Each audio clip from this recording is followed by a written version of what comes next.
एक समय की बात है। एक छोटे से गांव में मोहन नाम का एक गरीब लेकिन मेहनती आदमी रहता था। उसकी एक छोटी सी झोपड़ी थी, पत्नी राधा और एक बेटा सोनू। मोहन ईमानदारी से मेहनत करता था, पर घर की हालत हमेशा तंगी में ही रहती थी। कई बार तो खाने में सिर्फ सूखी रोटी और नमक से ही गुजारा करना पड़ता था। एक दिन मोहन जंगल से लकड़ियां काटकर लौट रहा था। रास्ते में उसे एक बहुत बूढ़ी और कमजोर औरत दिखी, जो चल भी नहीं पा रही थी।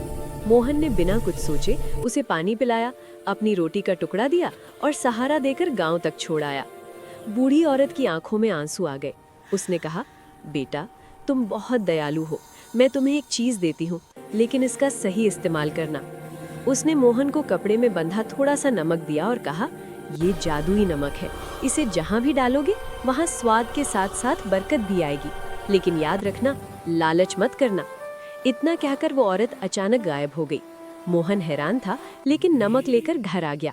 उसने सारी बात राधा को बताई। दोनों ने सोचा, पहले आजमा कर देखते हैं। उस शाम राधा ने दाल बनाई और उसमें बस एक चुटकी जादुई नमक डाल दिया। जैसे ही दाल पककर तैयार हुई, उसकी खुशबू पूरे मोहल्ले में फैल गई। दाल इतनी स्वादिष्ट थी कि सोनू बार बार मांगने लगा। अगले दिन मोहन ने थोड़ी सी दाल पड़ोसियों को चखने दी। सब हैरान रह गए। गांव में चर्चा फैल गई कि मोहन के घर का खाना बहुत खास है।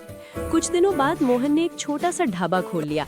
बस हर पकवान में वो जादुई नमक की एक चुटकी डाल देता। ढाबा इतना मशहूर हुआ कि दूर दूर से लोग खाने आने लगे। धीरे धीरे मोहन की गरीबी दूर होने लगी। घर पक्का बन गया। सोनू अच्छे स्कूल में पढ़ने लगा। लेकिन जैसे जैसे पैसा बढ़ा, वैसे वैसे मोहन के मन में लालच भी बढ़ने लगा।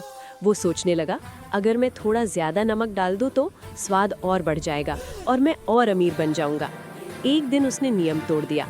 उस दिन उसने खाने में ज्यादा जादुई नमक डाल दिया। शुरुआत में सब ठीक लगा, लेकिन थोड़ी देर बाद अजीब बातें होने लगी। खाना इतना खारा हो गया कि लोग खा ही नहीं पाए। कुछ लोगों को प्यास लगने लगी, कुछ नाराज होकर चले गए। उसी रात ढाबे में रखा सारा खाना खराब हो गया। अगले दिन मोहन ने फिर कोशिश की, पर जादुई नमक अब असर नहीं कर रहा था। जो भी बनता बेस्वाद या बहुत खराब हो जाता। ढाबा बंद होने की नौबत आ गई। मोहन को अपनी गलती समझ आ गई। वो बहुत पछताया और बोला, मैंने लालच में आकर सब खो दिया। उसी रात उसे सपने में वही बूढ़ी औरत दिखाई दी। उसने कहा, बेटा, जादू नमक में नहीं था, तुम्हारी ईमानदारी और संतोष में था। नमक तो बस एक माध्यम था। जब तुमने लालच किया, जादू खत्म हो गया। सुबह मोहन की आंख खुली। उसने बचा हुआ नमक नदी में बहा दिया और मन से लालच निकालने का प्रण लिया।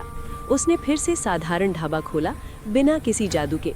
बस मेहनत, साफ दिल और प्यार से खाना बनाने लगा। कुछ समय बाद फिर वही चमत्कार हुआ।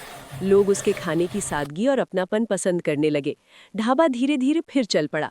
मोहन समझ गया कि असली जादू किसी नमक में नहीं, बल्कि मेहनत, ईमानदारी और संतोष में होता है।